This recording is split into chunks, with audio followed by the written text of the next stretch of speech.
G'day, my name's Zar Brooks. Very nice for you to join us here today. We're tasting a little bit of wine. I've worked in the wine industry for 2 decades now, an extraordinary long time, and for my sins have been able to travel the world judging, making and tasting wine. And the question that most often comes up when people ask me, how do I get your job, is what do you actually drink? You know, what's your favourite wine and what do you drink at home? Well, they're the 2 questions. And my reputation to the otherwise, we do drink every day, and invariably we drink at home with food.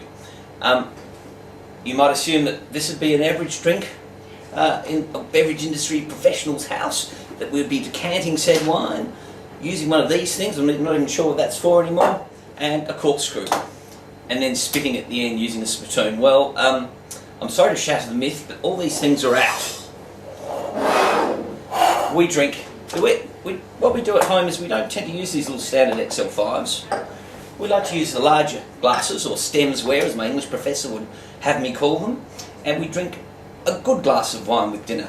It might be an everyday wine, and today I've got perhaps one of my favourite everyday wines. Pour yourself a big glass.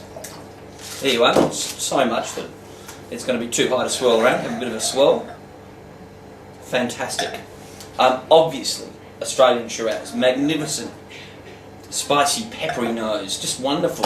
But it's also got a little bit of aromaticity, and that's a word I've just made up, a perfume to it. In fact, it's amazing. It's got a little bit of leather and it's got a little bit of perfume, and if I had to sum it up in a sentence, I reckon it smells a little bit like a lady's handbag. A good leather handbag, though.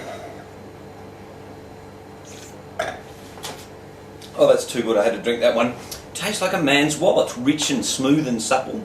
So, smells like a lady's handbag, tastes like a man's wallet. What could it be? Well, it can only be one thing in my book, and that's a really good Australian Shiraz that the winemaker has very cleverly incorporated via co-fermentation, just a touch of Viognier. So it doesn't dominate the wine, but it gives that extra complexity without relying on oak. I think that's fantastic. What would I drink that with? At home? Invariably I'll be opening the wine like this when I'm cooking, so I'd probably drink it with a second glass, and depending on what's happening that evening, and if anyone else is coming around, I'd drink it with a second bottle. That is the magnificent Zontes Footstep Shiraz, 2008 from Langhorne Creek, a single vineyard wine that, to me, is a perfect weekday drink. Cheers.